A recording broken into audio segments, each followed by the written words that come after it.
Subscribe करें और bell दबाएं ताकि कोई खबर रह न जाए।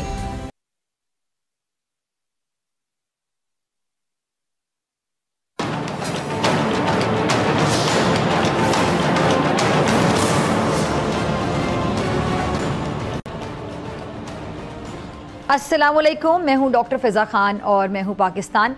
तंग आमद बजंग आमद, 1 2 3 नहीं बल्कि दर्जनों भी नहीं, ईरान की जानिब से दागे गए 400 मिसाइलों ने इसराइल के भरम रोब दबदबे में दरार डाल दी है। वो इसराइल जो बच्चों, खवातीन, बीमारों, ज़ईफ़ों और नहत्ते शहरियों पर बिला रोक टोक आसमान से बारूद बरसाकर मसल्स दिखाता फिरता था, कल उसके शहरों में भी खतरे के सायरन बजते रहे। इसराइली शहरी खौफ से चीखे मारते हुए महफूज बंकरों की तरफ भागे और सिर्फ शहरी ही नहीं बल्कि इसराइली फौज के सूरमाओं के चेहरे भी खौफ से पीले पड़ गए। इसराइल साल भर से खित्ते के कमज़ोर ममालिक के लिए अजाब बना हुआ है। इंसानियत से आरी इसराइलियों का जहां भी जी चाहता है दूर फजाओं से टनों बारूद बरसाकर मासूम शहरियों का कत्ले आम कर डालता है, बस्तियों की बस्तियां फूंक डालता है और अक़वाम आलम मुज़म्मती बयानात दाग कर फ़र्ज़ अदा कर लेती है। इंसानियत से आरी कह लें इस बेशर्मी, इस बेज़मीरी और बेगैरती पर आप देख लें कि जो मसलिहत की जाती है, इससे इसराइल को वो खुली छूट दे दी गई है कि उसने लबनान छोड़ा और ना ही ईरान। इस्माइल हनिया को तेहरान में निशाना बनाया और हिज़्बुल्लाह के सरबराह हसन नसरुल्लाह को उनके दफ्तर में शहीद करके जिम्मेदारी भी कबूल कर ली। यानी जो करना है कर लो, कोई इनको पूछने वाला नहीं है। और इस बदमाशी पर ईरान ने फिर अपने इंतकाम का वादा गुज़िश्ता रोज़ इसराइल पर 400 मिसाइल दाग कर पूरा कर दिया। इन मिसाइल हमलों में कितना नुकसान हुआ इसकी जो डिटेल्स हैं, तफसीलात हैं, अभी आना बाकी हैं। लेकिन एक बात बड़ी क्लियर है कि खित्ते में तबले जंग बच चुका है। यह हालात अब कहाँ जाते दिखाई देते हैं। मेरे साथ साहिर माहिर बैनुल-अक़वामी अमूर, किसी तारुफ के मोहताज नहीं, अब्दुल बासित साहब मौजूद हैं। सर बहुत शुक्रिया ज्वाइन करने के लिए। सर, ईरान के जवाब के बाद अब खित्ते में खुदा न ख्वास्ता खुली जंग का खदशा पैदा हो चुका है। ये मामला कहाँ जाता देखते हैं आप? जी, बिस्मिल्लाहिर्रहमानिर्रहीम। बहुत शुक्रिया डॉक्टर साहिबा for having me on your show. देखिए, इसराइल और बिन नेतन्याहू जो हैं बड़ा मेथोडिकली प्रोसीड कर रहे हैं अपने एजेंडे को पूरा करने के लिए। पहला 7 अक्टूबर के बाद जिस तरह वो पहला उनका जो तरजीह जो प्रायोरिटी थी वो हमास को डीकैपेसिटेट करना था मिलिटरीली। पॉलिटिकली तो नहीं कर सकते, लेकिन बहरहाल उनका जो मिलिट्री इंफ्रास्ट्रक्चर था वो तकरीबन उन्होंने 80-90% तबाह कर दिया। और उस वक्त से लेकर पिछले 2 हफ्ते पहले तक वो नहीं चाहते थे कि टू फ्रंट सिचुएशन उनके लिए क्रिएट हो। क्या ही अच्छा होता कि जब हमास पे हमला शुरू हुआ तो उस वक्त हिज़्बुल्लाह भी एक्टिवली इस सारे मामले को देखती और एक सिचुएशन क्रिएट होती इजराइल के लिए, लेकिन वो नहीं हो सका। इजराइल ने चूँकि हॉस्टेजेस भी हमास के पास थे, अमरीकी और इजराइली, तो सीज़ फायर की बातें भी आपको याद है कि अभी तक भी हो रही हैं, लेकिन उस वक्त तो ज़्यादा थी। तो इस वजह से इसराइल ने बड़े स्किलफुली, मैं कहूँगा, कि टू फ्रंट सिचुएशन को बच लिए। लेकिन साथ साथ बिन नेतन्याहू की अपनी डोमेस्टिक मजबूरियाँ भी हैं। उसको मालूम है कि जिस दिन ये जंग ख़त्म हुई उस दिन उसके ख़िलाफ़ केसेस भी चलेंगे और बड़े उसके लिए मसाइल होंगे और जेल तक पहुँच जाएगा। तो उसकी कोशिश तो यही रही कि ये जंग तबालत पकड़े। तो इसलिए हमास में जो भी अमेरिका की जाने से भी अगर कुछ थोड़ी बहुत कोशिश हुई वो भी बेसूर साबित हुई। तो इस वजह से ये सीज़ फायर का मामला तो ख़त्म हुआ। अब चूँकि हमास को उन्होंने टोटली तबाह कर दिया एक लिहाज से, तो अब उनके लिए Hezbollah is the next challenge. अब हिज़्बुल्लाह के साथ साथ किसी हद तक आप कह सकती हैं कि उन्होंने ईरान को भी निशाना बनाया। उनके जो अप्रैल में सफारत खाना था दमिश्क में, उसको टारगेट किया। फिर इस्माइल हानिया का आपने जिक्र किया, उनकी शहादत हुई जुलाई में तेहरान के अंदर। तो ये एक ऐसे चैलेंजेस थे जिस पे ईरान खामोश नहीं रह सकता था, क्योंकि उसको भी बहरहाल अपने अंदर पब्लिक ओपिनियन है, हिज़्बुल्लाह में पब्लिक ओपिनियन है। हिज़्बुल्लाह के अंदर चूँकि हिज़्बुल्लाह को ईरान बहरहाल हम सब जानते हैं सपोर्ट करता ही है। अब ईरान का जो मामला है, उन्होंने एक एक्शन तो लिया कल, लेकिन मेरा अपना ख्याल ये है कि एक मेजर्ड रिटेलिएशन थी। और इसमें जो खबरें आ रही हैं वो यही हैं कि ज़्यादा नुकसान नहीं हुआ। ये अप्रैल की तरह ही मामला हुआ उस वक्त भी 300 मिसाइल ईरान ने दागे थे इसराइल पर, लेकिन उस वक्त भी कोई बहुत तबाही नहीं मचाई, ईरान नहीं मचा सका, क्योंकि जो इसराइल का एयर डिफेंस सिस्टम है वो 3 लेयर्ड है, आप कह लीजिए, वो मल्टी लेयर्ड है। उसमें आयरन डोम भी है, उसमें एरो सिस्टम भी है, उसमें डेविड स्लिंग सिस्टम भी है, जो कि ड्रोन से लेकर बैलिस्टिक मिसाइल को इंटरसेप्ट कर सकता है। तो इस वजह से ईरान ने जो कल 182 या 184 मिसाइल दागे, उसमें ज़्यादातर तादाद जो थी बैलिस्टिक मिसाइल्स की थी, जो कि ज़्यादा लीथल होते हैं, ज़्यादा उनका इम्पैक्ट होता है, क्योंकि वो ग्रेविटी के साथ ट्रैवल करते हैं, नीचे आते हैं। तो इस वजह से अब देखना ये है, क्योंकि नुकसान ज़्यादा इसराइल को नहीं हुआ, तो बंदा ये कह सकता है कि जो ईरान की जानिब से रिटेलिएशन होगी वो भी मेजर्ड होगी, क्योंकि इस वक्त इसराइल के भी इंटरेस्ट में नहीं है कि वो एक तरफ हिजबुल्लाह के साथ डील कर रहा हो और दूसरी तरफ ईरान के साथ all out full scale war हो। इस वक्त जो इसराइल की तरजीह है वो हिजबुल्लाह को साउथ लेबनान में ख़त्म करने की है, या उनकी जो मिलिट्री कैपेसिटी है उस इलाके में ख़त्म करने की है, ताकि जो डिस्प्लेस्ड इजरायली हैं नॉर्थ लेबनान में वो अपने घरों को वापस आ सकें। अगर आपको याद हो तो 2006 में यूनाइटेड नेशन सिक्योरिटी काउंसिल की एक रेजोल्यूशन आई थी 1701, जिसके तहत एक बफर जोन क्रिएट करना था, तकरीबन 40 किलोमीटर का ब्लू लाइन, जो इजराइल और लेबनान का बॉर्डर है, और लितानी रिवर। तो ये बफर जोन कायम नहीं हो सका बदकिस्मती के साथ, आप कह लीजिए। तो अब ये बफर जोन क्रिएट करना चाहते हैं ताकि जो हिजबुल्लाह की कैपेसिटी है नॉर्थ लेबनान को हिट करने की, उसको ख़त्म किया जाए। लेकिन मेरा ख्याल ये है कि इजराइल के पास एक लिहाज से इस वक्त वो बड़ी एरोगेंस का शिकार है। उसका ख्याल, उसको ये एक एहसास, और वाकई किसी हद तक ठीक भी है, क्योंकि अमेरिका उसके पीछे है, उसको एक कार्ट ब्लांश मिला हुआ है, फ्री टिकट मिला हुआ है कि जो कुछ वो करता रहे, जिस तरह आपने भी कहा वो कर रहा है, उस पर कोई प्रेशर नहीं है एज सच। और जो उस वक्त जो इसकी तरजीहात हैं, मैं यही समझता हूँ कि हिजबुल्लाह की है। और इस वजह से सॉरी मैं आपकी बात काट रही हूँ, अब तो साफ पता चल गया ना कि पुष्ट पनाही किसकी है। जी हाँ, लेकिन देखिए अमेरिका का भी मसला ये है कि अमेरिका इस वक्त चूंकि इलेक्शंस में जा रहे हैं, तो बाइडन के लिए बहुत बड़ी और कैमला हारिस के लिए बहुत बड़ी परेशानी का बाइस बन सकता है अगर ये फुल स्केल वॉर ईरान के साथ होती है।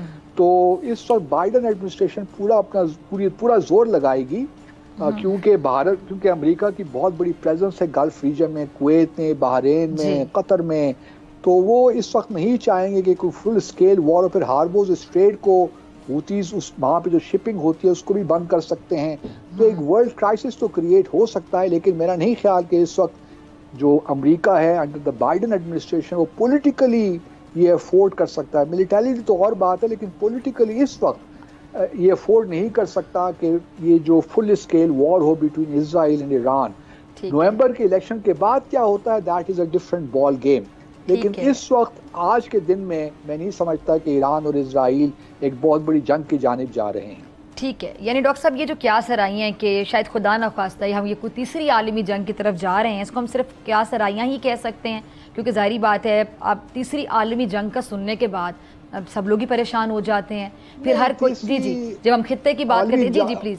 आलमी जंग तो देखिए जब होती है ना, जब बड़े बड़े ममालिक इन्वॉल्व होते हैं, इस जानिब तो ना रूस है ना चाइना है। यही मेरा सवाल है। जी हाँ, इस हद तक तो आप ये तो सिर्फ क्या सराही हैं। एग्जैक्टली जी हाँ, मैं इसलिए मैं इस को बाय नहीं करता। ठीक है जी, ठीक है। अच्छा, मैं आपकी बात से बिल्कुल अग्री करती हूँ और यही मेरा सवाल था। सर, ये मुस्लिम ममालिक की जानिब से ईरान की हिमायत का कोई इम्कान आपको नज़र आता है? क्योंकि ईरान की जानिब से तो बाकायदा ये स्टेटमेंट आपने सुनी होगी, ईरान ने इसराइल को ख़बरदार किया है कि जो अगला हमला होगा वो इससे ज़्यादा शदीद होगा और तकलीफ दे होगा। देखिए, एक सच्ची बात तो ये है कि डॉक्टर साहब कि अरब ममालिक तो जो ईरान का रसूख है इस खित्ते में, उसको बहुत नापसंदी की उनको खदशात हैं और बेशुमार तहफ़्फ़ुज़ात हैं। वो हिज़्बुल्लाह को भी उसी मस्बत मनफी अंदाज से देखते हैं, वो हमास को भी मनफी अंदाज से देखते हैं। आप जानती हैं हूतीज़ और सऊदी अरब के दरमियान कितने इश्यूज चल रहे हैं। तो मेरा अपना ख्याल ये है कि अरब दुनिया से या मुसलमान दुनिया से एज ए होल ईरान को ये तवक्को नहीं रखनी चाहिए कि वो उनके पीछे खड़े होंगे। रादर देन इस वक्त तो लगता कुछ ये है कि अरब दुनिया और इसराइल के जो मफादात हैं वो एक ही जैसे हैं कि हिजबुल्लाह को किसी तरीके से डैमेज किया जाए, हमास को भी ख़त्म किया जाए, ताकि जो पैलेस्टीनियन अथॉरिटी अंदर प्रेसिडेंट महमूद अब्बास वो पूरे जो ऑक्युपाइड इलाके हैं उनका एडमिनिस्ट्रेशन उनको मिल सके and so on and so fourth. तो मैं नहीं समझता कि अरब दुनिया या OIC फॉर दैट मैटर, अभी देखिए ना यूनाइटेड सिक्योरिटी काउंसिल का इजलास भी हो रहा है, उसमें लेबनान भी तकरीर की, ईरान भी तकरीर कर रहे हैं, लेकिन उससे कोई करारदाद वगैरह पास नहीं होनी, सिर्फ स्टेटमेंट्स की हद तक बात है। तो मेरा नहीं ख्याल कि ईरान ये तवक्को रख रहा है कि मुस्लिम दुनिया उसके पीछे खड़ी होगी। ठीक है। अच्छा सर, ये जो ईरान जवाबी कार्रवाई करके क्या आपको नहीं लगता कि इसराइल की चाल में नहीं आ गया? क्योंकि अगर एक इस तरह का भी एक थीरी पे बात हो रही है जी, कॉन्स्पिरेसी थीरी कह लें या एक किस्म का एक एनालिसिस कह लें, इस हवाले से भी बात की जा रही है कि जंग से पहले आपको याद होगा नेतन्याहू पर बाकायदा करप्शन के इल्ज़ामात का नेतन्याहू को सामना था और शदीद लेवल के करप्शन के इल्ज़ामात थे, और बहुत से लोग इस बात को इस तरह रिलेट करते हैं, लिंक करते हैं कि इस जंग को नेतन्याहू की जानिब से बड़ी स्मार्टली कह लें, बड़ी चालाकी के साथ, बड़ी होशियारी के साथ अपने और ख़ुद को, अपने आप को बचाने के लिए एक किस्म का हरबा भी कहा जा सकता है। डेफिनेटली ये जिससे मैंने भी जिक्र किया, क्योंकि जिस दिन वॉर खत्म हुई उस दिन नेतन्याहू की हुकूमत तो कायम ही नहीं रहेगी और उसको बड़े मुकदमात का सामना करना पड़ेगा। इसीलिए तो नेतन्याहू इस जंग को तबालत देना चाहते हैं, और इसीलिए आप देखेंगे कि हिजबुल्लाह को भी जो साउथ, आज भी देखिए जो इंकर्जन्स हुई हैं इजराइल की जानिब से, एयर पे तो सुपीरियरिटी इसराइल की है, लेकिन जहाँ तक ग्राउंड ऑपरेशन की बात है साउथ लेबनान में, अगर आप देखिए तो बहुत से इसराइलियों को हलाक किया गया है, हिजबुल्लाह ने ही किया है। तो हिजबुल्लाह का जो नेटवर्क है वो हमास से बहुत मुख्तलिफ है और बहुत स्प्रेड आउट है।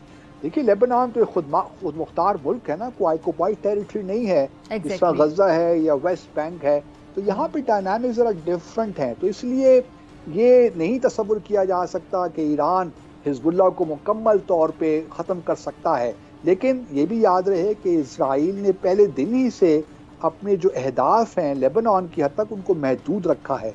उन्होंने सिर्फ यही कहा है कि वो लेबनान में जो साउथ लेबनान है वहाँ से हिजबुल्लाह को ख़त्म करना चाहते हैं। आया ये भी कर सकते हैं कि नहीं कर सकते, द टाइम विल शो। ठीक है। अच्छा सर, ये कुछ दिन पहले, बल्कि 2 दिन पहले, डॉक्टर जाकिर नाइक साहब जो पाकिस्तान में तशरीफ़ लाए हैं, उनसे कुछ एंकर्स की नशिस्त हुई, मुलाकात हुई, तो उसमें मैं भी मौजूद थी। तो वहाँ मैंने उनसे भी सवाल पूछा कि मुस्लिम उम्मा का क्या किरदार होना चाहिए डॉक्टर साहब, क्योंकि वो एक बड़े स्कॉलर हैं, बड़े लोग उनको सुनते हैं।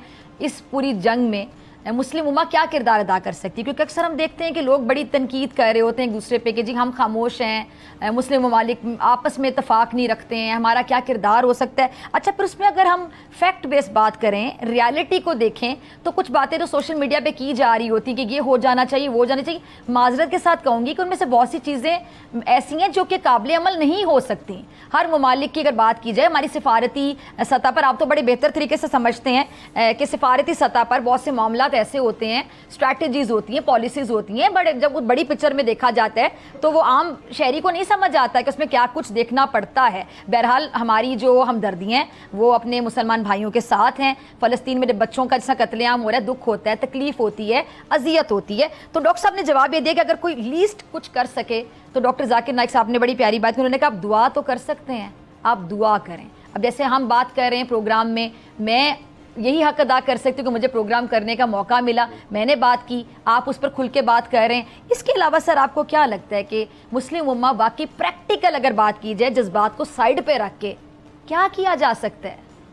देखिए, मैं अगर ये बहुत एक मुश्किल सवाल आपने पूछा है, लेकिन इसके ऑब्वियसली बहुत से अंदरूनी महर्रिकात भी होते हैं, फिर इलाकाई और फिर ग्लोबल वेरिएबल्स होते हैं जो कि किसी भी पॉलिसी डिसीजन को इम्पैक्ट करते हैं। सवाल ये पैदा होता है, मेरा अपना जो ख्याल है, एक लिहाज से ईरान से भी बहुत बड़ी गलती हुई 1979 के बाद कि उसने रादर देन के जो इनकलाब को अंदर से वो कंसोलिडेट करता, ईरान ने एक जो हर इनकलाब का एक मिजाज होता है, उन्होंने उसको एक्सपोर्ट करने की कोशिश शुरू कर दी, जिसकी वजह से जो सुन्नी वर्ल्ड थी और ख़ास तौर पे जो अरब दुनिया में और खलीजी ममालिक थे, उनमें एक बहुत सी बेचैनी पैदा हुई। जिसकी वजह से हम देखते हैं कि बहुत से जो इनिशिएटिव्स थे, OIC जो किसी ज़माने बड़ी फ़ाल हुआ करती थी, वो बिल्कुल इररेलेवेंट होकर रह गई, यूनाइटेड नेशन सिक्योरिटी काउंसिल की तरह। तो इस वजह से थोड़ा सा ईरान को भी इंट्रोस्पेक्शन की ज़रूरत है। फिर हमने देखा कि अरब दुनिया में भी ट्रम्प के ज़माने में इब्राहिम अकॉर्ड शुरू हो गए। कम से कम हमास को ये क्रेडिट हम ज़रूर देते हैं कि उनके जो 7 अक्टूबर का एक्शन है उससे, क्योंकि इस वक्त जो पब्लिक ओपिनियन है मुस्लिम दुनिया में, वो जो हुकूमती सतह की जो पॉलिसीज है उससे ख़ास मुताबिकत नहीं रखती है, कि आपको डिवाइड नज़र आता है। जो स्ट्रीट में एक शख्स है वो कुछ और सोच रहा है, इवन अरब दुनिया में भी, लेकिन जो हुकूमतें हैं वो कुछ और तरीके से सोच रही हैं। तो ये खलीज भी वहाँ मौजूद है, लेकिन इसमें सऊदी अरब और ईरान का बड़ा अहम कलीदी किरदार है। मैं समझता हूँ अगर ये दोनों ममालिक किसी तरीके से, गो कि इनके दरमियान डिप्लोमेटिक रिलेशंस पिछले साल भी बहाल हो गए थे चीन की मीडिएशन से, ठीक है, लेकिन वो बात आगे बढ़ी नहीं अनफॉर्चुनेटली। तो चीन और सऊदी अरब को अपने ताल्लुकात ठीक करने की ज़रूरत है, तो शायद इससे इस्लामी दुनिया में कुछ एक यकजहती पैदा हो सके। ठीक है जी डॉक्टर साहब, बहुत शुक्रिया। आपके वज़ीन आपसे मुलाकात होगी ब्रेक के बाद।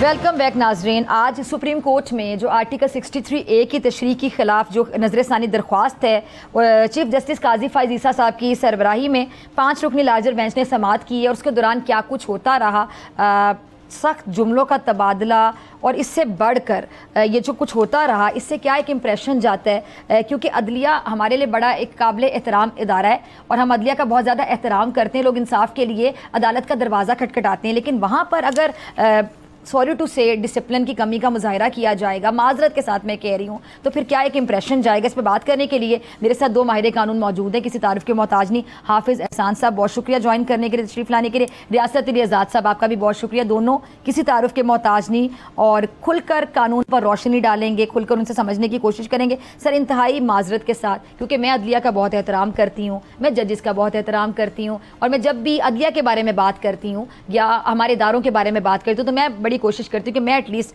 एहतराम करूं। लेकिन ये जो कुछ होता रहा, ठीक है, वकला को आज़ाद होना चाहिए, जैसा कि आपके नाम में आज़ाद आता है, लेकिन ये आज़ादी की भी कोई लिमिट होती है ना, एक लाइन होती है, वो जब क्रॉस हो जाए तो उसको आज़ादी कहा जाता है। देखें, कॉन्स्टिट्यूशन के अंदर जो चैप्टर नंबर 2 उसमें आर्टिकल 8 से 28 जो दिए गए ना, उन तमाम जो आपको दिए गए हकूक, जिनको बुनियादी हकूक कहते हैं, उसके अंदर लिखा हुआ है subject to restriction imposed by the law. उसके अंदर है कि आपके वो तमाम हकूक हैं, आप उस रिस्ट्रिक्शन को क्रॉस नहीं कर सकते। ठीक है, तो बात तो ये, आज जो सुप्रीम कोर्ट ऑफ पाकिस्तान में हो, उसके पीछे एक उसका जो उसका पस मंजर है ना, वो बहुत इंपॉर्टेंट है। चूँकि प्रैक्टिस एंड प्रोसीजर एक्ट जो आया है उसमें काजी साहब ने वो अपने तमाम अख्तियारात जो थे वो तकसीम कर दिए, एक कमेटी को दे दिए, और वो उसका क्रेडिट भी लेते रहे और कोर्ट में इसका बरमला इजहार भी करते रहे कि मैंने तो अपने तमाम अख्तियारात जो हैं वो वापस कर दिए, और मैं जो मास्टर ऑफ दी रोस्टर वाली बात थी वो मैंने वो अख्तियारात तकसीम कर दिए, कमेटी को दे दिए। उसके बाद फिर एक नई सिचुएशन क्रिएट होगी, चूँकि फायज ईसा साहब जो है मोहतरम चीफ जस्टिस साहब, वो माइनॉरिटी में चले गए, वहाँ पे मंसूर साहब और मुनीब साहब उनका मेजॉरिटी आ गया। तो उसके बाद क्या हुआ कि एक ऑर्डिनेंस के ज़रिए उसको फिर मॉडिफाई किया गया। ये है जिसको मैं अपनी नज़र में या एक बीइंग स्टूडेंट ऑफ लॉ ये समझता हूँ कि वो विद मेला फाइडी था, और उसके अंदर फिर चीफ जस्टिस को एक डिस्क्रिशन देनी कि अगर कोई सीनियर जज नहीं है तो पहले तो उसका रैशनल ये था कि अगला नेक्स्ट जो सीनियर जज होगा वो उस कमेटी का हिस्सा बन जाएगा। जब आपको ये डिस्क्रिशन दे दी गई कि आप अपनी मर्जी से उसमें किसी जज को शामिल कर लें, तो ये मैं समझता हूँ कि बिल्कुल उस मैग्ज़म की, उस बात की, काजी साहब के उन फरमान की ये वायलेशन में था, जिसकी वजह से ये सारी कबाहत इस वक्त शुरू है। और ये क्यों? इसलिए कि जो 63A की वो रिव्यू पेंडिंग है, उसके अंदर हुकूमत चाहती है कि इस मुल्क के अंदर वो जो मवेशी मंडियां लगाने वाला रिवाज था, वो छांगा मांगा वाली जो सियासत थी, फलां हाउस में इतने बंदे बंद हैं, उसको दोबारा से लीगलाइज करने के लिए ये एक अटेम्प्ट की जा रही है, जिसको मैं समझता हूँ कि पार्लियामेंट जो भी आए, हुकूमत में कोई भी हो, जब आप जमहूरियत की बात करते तो आपको अच्छी रवायात को मुल्क के अंदर छोड़ के जानी चाहिए। इसी का नाम डेमोक्रेसी है और इसी को देखें, यूके की हम मिसाल देते हैं, हमने पार्लियामेंट्री निज़ाम वहाँ से लिया है, लेकिन वहाँ पे तो रिटर्न कॉन्स्टिट्यूशन है ही नहीं, सिवाय 2-3 डॉक्यूमेंट्स के, मैग्ना कार्टा है, पिटिशन ऑफ राइट्स है या वो बिल ऑफ राइट्स है, उसके अलावा तो कोई नहीं। लेकिन वहाँ पे ये तो कबाते नहीं है, वहाँ पे तो ऐसी लेजिस्लेशन नहीं, वहाँ तो मिस यूज ऑफ अथॉरिटी नहीं, वहाँ तो कलरफुल एक्सरसाइज ऑफ लॉ नहीं, वहाँ पॉलिटिकल विक्टिमाइजेशन नहीं, हालांकि वहाँ पे कॉन्स्टिट्यूशन रिटन फॉर्म में नहीं है। अभी आपने प्रैक्टिस एंड प्रोसीजर एक्ट 1 साल पहले दिया, अभी उसकी सही खुश्क नहीं हुई, आप एक ऑर्डिनेंस लेके आ गए। ऑर्डिनेंस कहाँ था? आर्टिकल 89 के when there is emergency for legislation तो आपको बनाए। आप तो जब ये बगल से डॉक्यूमेंट लगा के एक लेजिस्लेशन कर रहे थे, अगर ये इतना इंपॉर्टेंट था तो आप बिल उस वक्त पार्लियामेंट में पेश कर देते। ये तो 120 डेज के लिए, ये तो खत्म हो जाएगा। तो इसका मतलब है कि इसके पीछे क्या है? I think so. That is not a bona fide ordinance which has been issued by the president. That is based upon mala fide to maneuver something and to get the result and the fruits by virtue of that ordinance.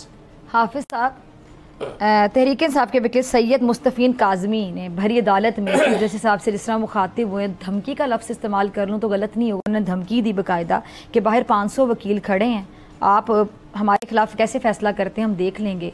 Sir ये क्या लबो लहजा है? क्या मतलब अब इस तरह धमकियां दी जाएंगी? बिस्मिल्लाहिर्रहमानिर्रहीम। डॉक्टर साहब, एक तो बात ये है कि अदालत के अंदर जब आप जाते हैं तो अदालत के 3 एस्पेक्ट्स होते हैं। एक एस्पेक्ट होता है जज उस अदालत का हिस्सा होता है, लॉयर उस अदालत का हिस्सा होता है, और दोनों के दरमियान जो कॉन्वर्सेशन या प्रोसीडिंग्स होती है वो अदालत का हिस्सा होती है। और हमेशा से दुनिया भर के अंदर या पाकिस्तान के अंदर भी जो है वो अदालत का जो डेकोरम है वो हमेशा मेंटेन करने की कोशिश की जाती है, बावजूद इस चीज़ के कि हमारे लॉयर्स जो हैं वो बड़े जो हमारे जजेस हैं वो बड़े हार्श वर्ड इस्तेमाल करते हैं। उसके बाद उनका एटीट्यूड भी जो है वो बड़ा बाज़ दफ़ा नामुनासिब की तरफ चला जाता है, लेकिन लॉयर्स हमेशा रिस्ट्रेन का मुजाहरा करते हैं। और उसकी बुनियादी वजह इसलिए होती है कि अदालत की इज़्ज़त से सबकी इज़्ज़त है। अगर अदालत की इज़्ज़त को ही आपने स्टे पे लगा दिया तो बहुत बड़ा क्वेश्चन मार्क है। अब हुआ ये है कि पिछले कई सालों से पाकिस्तान के अंदर जो है जो एक मामला जजेस का, अदालत का या उसके बाद लॉयर्स का है, उसके अंदर काफ़ी चीज़ें जो हैं वो आई हैं और उन्होंने ये कंट्रीब्यूट उस वक्त किया है कि पहले ये मामला सिविल कोर्ट की हद तक होता था, फिर ये सेशन कोर्ट तक पहुंचा, फिर उसके बाद ये हाई कोर्ट्स पहुंचा और आज ये पाकिस्तान की सुप्रीम कोर्ट की चीफ जस्टिस की अदालत के अंदर पहुंचा है। तो ये किसी भी सूरत पाकिस्तान के निज़ाम के लिए, इंसाफ के लिए, किसी भी सूरत पाकिस्तान की सुप्रीम कोर्ट के लिए और किसी भी तरह से जो पाकिस्तान का एक पब्लिक ऑप्टिक्स है जो ये समझता है कि अदालत ही एक उसका आखिरी जो है उसको रेस्क्यू करेगी, उसके अंदर इस तरह की प्रोसीडिंग्स होना, इस तरह के एक्सचेंज वर्ड होना, ये बिल्कुल नामुनासिब बात है और हमें इसे अवॉइड करना चाहिए। अब दूसरी चीज़ उसके अंदर ये है कि जिस कॉन्टेक्स्ट में बात की जा रही है वो बात ये है कि अगर पाकिस्तान के अंदर एक प्रैक्टिस एंड प्रोसीजर लॉ आया और जिसको पाकिस्तान की सुप्रीम कोर्ट जो है उसने 10-5 से उसको एक्सेप्ट किया और उसके बाद ये है कि मान लेना चाहिए डॉक्टर साहबा कि पाकिस्तान के जो मारूजी हालात है उसके अंदर पाकिस्तान की सुप्रीम कोर्ट या हाई कोर्ट्स या आपकी डिस्ट्रिक्ट कोर्ट्स जो हैं वो अप टू द मार्क काम नहीं कर रही और उसके अंदर जो है पर्सन स्पेसिफिक और इंडिविजुअल चीज़ें ऐसी हुई हैं जो इंस्टीट्यूशंस की एज ए इंस्टीट्यूशन वर्किंग को डोमिनेट कर रही हैं। अब ये है कि उस सारी चीज़ को देखे हुए पार्लियामेंट ने एक लॉ पास किया कि यार चीफ जस्टिस की डिस्क्रिशन को स्ट्रक्चर्ड किया जाए और आपने देखा कि कई सालों से मेरा बेंच, आपका bench, full court, larger bench, chief justice इसको लगा रहा है, इसको लगा रहा है और हम बहुत सारे जजेस वही देखते थे जो कभी इधर होते थे और उधर होते थे और उसके अंदर एक बड़ा क्रिटिसिज्म आता था। अब जब वो लॉ आपने बना दिया, अब ये है कि प्रॉब्लम ये आ गया है कि चूँकि जिस इदारे के अंदर पॉलिटिक्स हो, जिस इदारे के अंदर ईगो आ जाए और जिस इदारे के अंदर मामले उस लेवल पे चले जाएं कि आपकी कम्युनिकेशंस ना हो तो फिर ये आपका लॉ जो है वो एक साइड पे चला जाता है और आपकी पर्सनैलिटीज़ हावी हो जाती हैं। अब लॉ तो इस नीयत से बना था कि इसको अप्लाई करना है डिस्कशन स्ट्रक्चर के अंदर और for the well being of the justice system, लेकिन आपने उसका रिजल्ट्स देख लिया कि अब दो एक तरफ हो गए हैं, वो कहते हैं कि नहीं जी जो हम चाहेंगे वही होगा। तो क्या पाकिस्तान के सुप्रीम कोर्ट के जजेस को ये मुनासिब देता है कि किसी एक फोरम के ऊपर जो है इस तरह ग्रुप की सूरत के अंदर इस्तेमाल होना कि चाहे एक को साइड पे करना या चीफ जस्टिस का जो ऑफिस है उसको कहना कि हम चलने नहीं देंगे या कि ये केस नहीं लग सकता जितनी देर तक उसकी रिटायरमेंट नहीं आती, या ये है कि हमारी मर्जी है उसके मुताबिक लगाएं। तो अगर हमारी मर्जी वाला मामला था तो फिर तो पहले जो चीफ जस्टिस कर रहा था चलने दिया जाता। तो मैं ये समझता हूँ कि एक कॉन्डक्ट का बहुत बड़ा इशू है जो आया हुआ है। दूसरी जो इशू आया हुआ है वो ये आया हुआ है कि हमारे जजेस जो हैं वो आपस के अंदर इतने डिवाइड हो चुके हैं, इतना पोलराइज हो चुके हैं उसके अंदर कि उन्हें अंदाज़ा ही नहीं है कि उनके इस कॉन्डक्ट की वजह से उस इंस्टीट्यूशन की कितनी जो है वो आवाम की नज़र के अंदर लोअर टीयरिंग आ रही है या पाकिस्तान की आवाम के अंदर अच्छा तासुर नहीं जा रहा। अब जो पिछले कई सालों से ये लेटर जा रहे हैं, प्यू ने चीफ जस्टिस को लिख रहा है, चीफ जस्टिस आगे से कुछ कर रहा है, रजिस्ट्रार उधर लिख रहा है, ये अब उसको लिख रहे हैं, वो उसको क्रिटिसिज्म कर, तो क्या ये पाकिस्तान के निज़ाम इंसाफ के लिए या सुप्रीम कोर्ट के लिए बेहतर है? ये बिल्कुल बेहतर नहीं है। और इसका हल अब इसके अंदर यही है कि यहाँ तो ये है कि इन सारों को एक जगह पे बिठा के और उन्हें कहें कि खुदारा इस निज़ाम इंसाफ के लिए अपनी पर्सनल ईगो को साइड पे करें और इसको आगे लेके चलें। और दूसरा इसका हल नहीं, पहले यहीं पे रुके, इतना मुश्किल काम कैसे हो सकता है? देखें, ईगो ही तो यहाँ मसला बनी हुई है। देखें डॉक्टर साहब, जितनी देर जब आप अल्लाह आपको मौका दे, आपको इज्जत दे, आपको सीट पे बिठाए, फिर ईगो साइड पे करें ना, फिर ईगो किसी और जगह इस्तेमाल कर लें। क्या पाकिस्तान के अंदर जो जजेस की ईगो इस वक्त बनी हुई है वो पाकिस्तान के निज़ाम इंसाफ को सर्व कर रही है? और दूसरी चीज ये है कि अगर ये सारी चीजें ओवर बर्डन हुई हैं, ये सारी एक चीज आई है, तो अगर उस बर्डन को शेयर किया जा रहा है किसी प्रोस्पेक्टिव के अंदर जो दुनिया के अंदर एक मॉडल भी है, और उसको ईगो बना लेना कि नहीं जी हम इसको बनने नहीं देंगे, और उस बनने के लिए एक प्रिजम्पटिव चीज है। ये जो आर्टिकल 63A वाली जजमेंट आई है, ये एक प्रोस्पेक्टिव था जब आर्टिकल 95 के अंदर फॉर्मर प्राइम मिनिस्टर के खिलाफ एक वोट ऑफ नो कॉन्फिडेंस थी, बदनीति की बुनियाद पे ये रेफरेंस फाइल किया था। ये मेरे लॉयर दोस्त हैं, क्रिमिनल के बड़े जबरदस्त हैं। क्या एक्ट्रेस रिया और मेंजरिया इकट्ठा नहीं चलते? क्या मेंजरिया या एक्ट्रेस को एक को निकाल के आप उसे करते हैं? और वो 63A की जो जजमेंट है पाकिस्तान के किसी जस्टिस सेक्टर के अंदर नहीं है। टाइमिंग की बुनियाद के ऊपर कॉन्ट्रोवर्शियल करना जो है, टाइम ब्रेक का भी टाइम आ गया। ठीक है जी, ब्रेक के बाद दोनों मेहमान मेरे साथ मौजूद हैं, गुफ्तगू के सिलसिले को आगे बढ़ाएं।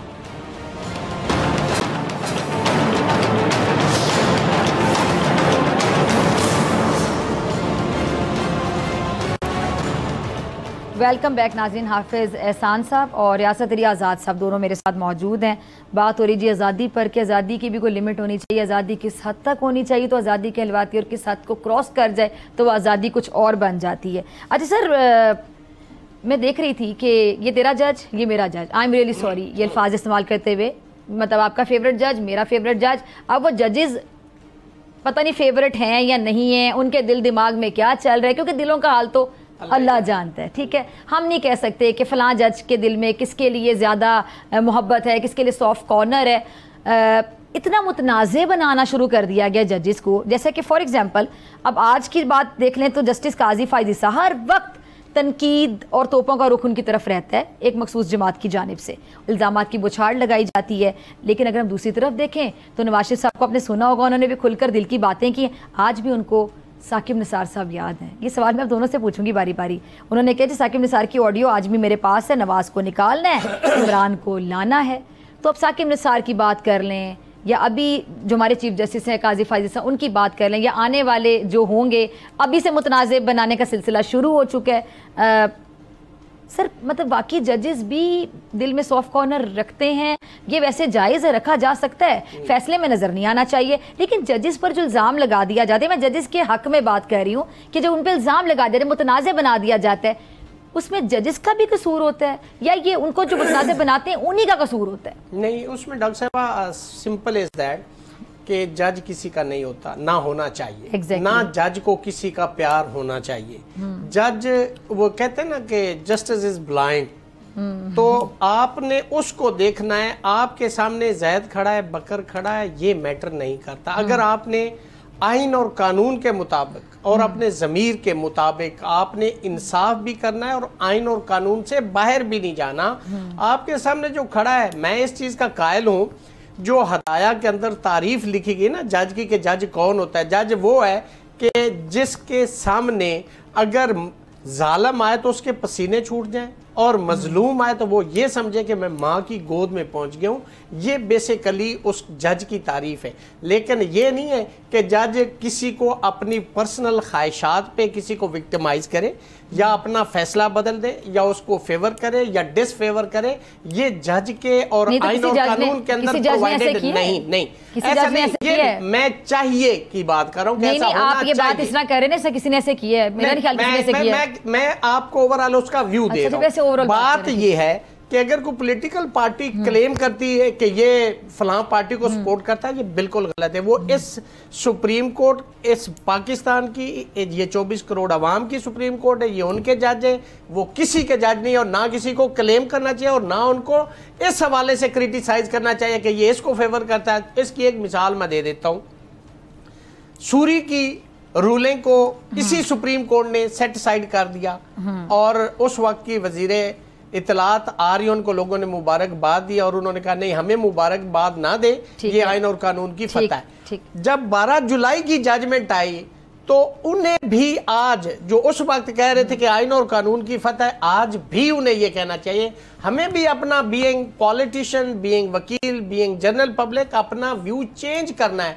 हमने भी ये देखना है कि ये सुप्रीम कोर्ट ऑफ पाकिस्तान की जजमेंट है, ये किसी पॉलिटिकल या किसी एक सेगमेंट ऑफ सोसाइटी का जज नहीं है। वो सुप्रीम कोर्ट की जज है और सुप्रीम कोर्ट का फैसला है और उसको ऑनर भी करना चाहिए। हमने इस मुल्क के अंदर ये बहुत गलत रवायात कायम कर दिया। अब जैसे अभी चीफ जस्टिस जो डेजिग्नेटेड चीफ जस्टिस हैं मंसूर शाह साहब, उनको भी आप क्लेम करने लग गए हैं और जो जाने वाला होता है उसको आप कहते हैं ये बहुत बुरा है और जो आने वाला होता है उसको आप कहते हैं ये तो दूध और शहद की नहरें बहा देगा। ऐसा नहीं होता, ना आपको ऐसा कहना चाहिए। आने के बाद 2-3 फैसलों के बाद उस पे भी कंडक्ट बताएगा, वो बताएगा। पहले से आप जब आप एक परसेप्शन बना लेते हैं तो वो उस जज को कंट्रोवर्शियल बना देता है या लोग उसको बना देते हैं, पॉलिटिकल पार्टीज उसको बना देती हैं। मुझे नहीं लगता मैं इस बारे पे अब खुल के बात में क्या करूं। ये भी पिछले दिनों में एक बेकरी वाला वाकया पेश है, सोशल मीडिया भरा पड़ा था। मतलब बदतज़ीबी की भी कोई हद होती है और उस पर लोग मीम्स बना रहे हैं और डोनट कह रहे हैं। मतलब मीम्स बनाने वालों को भी शर्म नहीं आ रही, जो उस वाकये की मजम्मत नहीं कर रहे खुलकर, उल्टा कह रहे कि मैं क्या बोलूं। यहाँ तक पहुंच गए हैं हम लोग, इखलाकियात से इतना गिर गए हैं कि जहाँ पे बदतज़ीबी खुलेआम नजर आ रही है उस बदतज़ीबी को सपोर्ट किया जा रहा है। कहाँ खड़े हैं हम? नहीं देखें ना, डिटेरिएशन तो आ गई ना, डिटेरिएशन तो आ गई कि जिसके अंदर ना पाकिस्तान का चीफ जस्टिस महफूज है और ना पाकिस्तान का और पाकिस्तान का आम आदमी महफूज। अब दूसरी उस चीज़ के अंदर ये है कि जज जो है उसका जज नहीं बोलता, जज का फैसला बोलता है। अब अगर पिछले 10-12 साल से देखा जाए अब तो ये सॉरी मैं की बात करती हूँ, फैसला अगर किसी को पसंद नहीं है तो फिर वो तो मुतनाज़ है। नहीं देखें ना, फैसला नहीं देखें, अगर फैसला पसंद नहीं है, अब जज भी सोचो पे पड़ा है कि उसने तो मेरिट पे फैसला करना है, उन्होंने वो कहे कि अब इसको पसंद नहीं है उसको नहीं पसंद है, क्या करे वो जज। देखिए मैं आपको बता, ये आपके सामने जो मसले मसाइल जिन चीज़ों पे आ रहा है ना, पाकिस्तान के अंदर इन पॉलिटिकल केसेस के अलावा भी केसेस चल रहे होते हैं, लेकिन चूंकि वहाँ के ऊपर पॉलिटिकल एजेंडा नहीं होता और चीज़ें जो हैं वो कभी नीचे डिसाइड फेवर में हो जाती हैं, कभी खिलाफ हो जाती हैं और सिस्टम चलता रहता है। ये जो सारी चीज़ें आई हैं, ये इन पॉलिटिकल क्वेश्चंस के जो सियासतदानों के या पॉलिटिशियंस के जो पार्लियामेंट के अंदर हल करने चाहिए थे या एक नेशनल डायलॉग के अंदर हल करने चाहिए थे, उनको हम अदालतों के अंदर ले आए। अब अदालतों ने वहाँ पे जाके जो है वहाँ के ऊपर न्यूट्रलिटी जो उनकी होनी चाहिए थी उन्होंने अपनाई नहीं है। अब पिछले 10-12 फैसले जो हैं उनको अगर आप देख लें तो क्या वो फैसले जो हैं वो आइन और कानून के नीचे रह के आए हैं? अगर वो आइन और कानून के नीचे रह के नहीं आए तो फिर वो क्यों आए हैं उस चीज़ के अंदर फैसले? क्या जो आपके सामने फैसला आया है, पनामा वाला फैसला आया है, क्या आइन और कानून के नीचे आया है? क्या आर्टिकल 63A का फैसला आइन और कानून के नीचे रह के आया है? क्या 18th अमेंडमेंट का फैसला जो है वो हमने इसलिए अभी तक नहीं किया था कि 19th अमेंडमेंट आ जाए? क्या 19th अमेंडमेंट जो थी वो इंडिपेंडेंट होके आई थी? क्या हमने 2007 से ऑनवर्ड्स कोई चीफ जस्टिस ऑनरेबली घर भिजवाया है या वो खुद गया है? कुछ के ऐसे अमाल है कि वो गया हो। हमने हर जज को भी क्रिटिसाइज़ किया, हमने उसके अंदर चीफ जस्टिस को भी किया और ये दोनों फैक्टर्स हैं।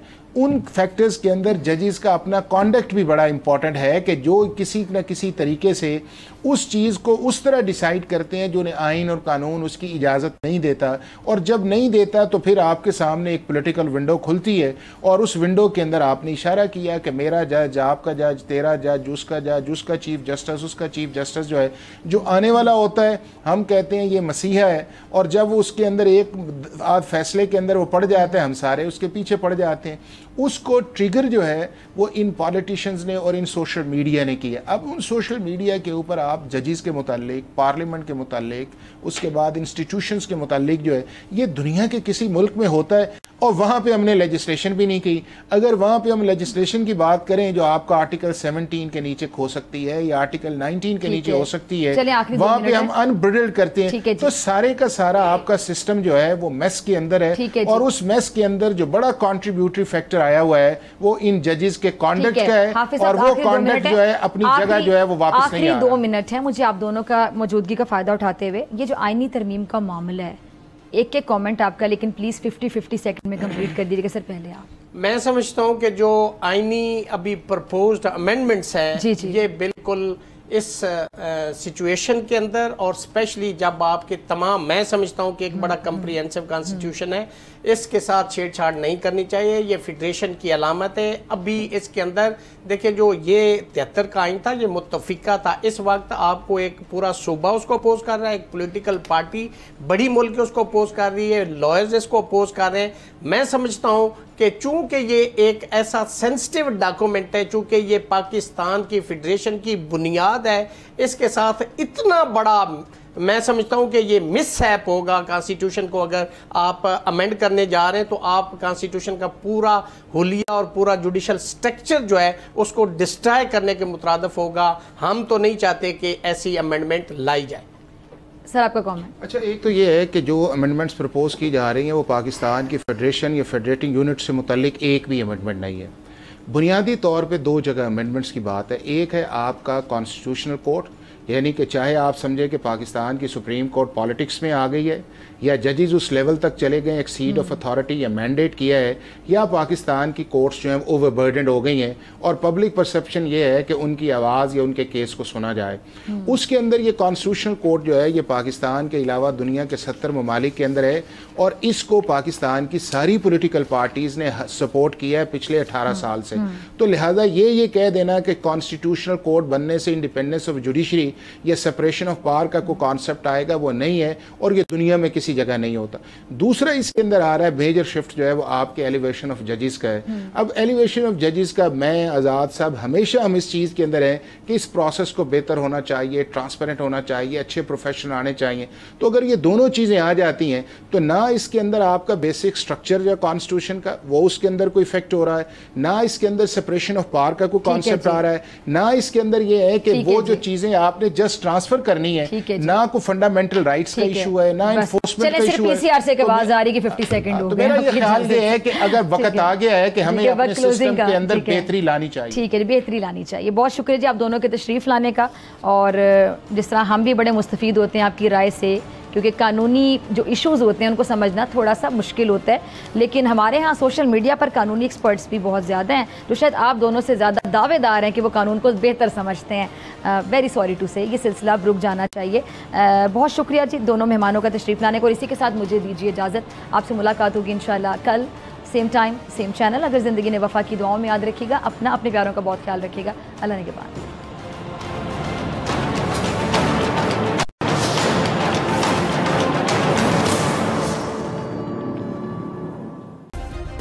सब्सक्राइब करें और बेल दबाएं ताकि कोई खबर रह न जाए।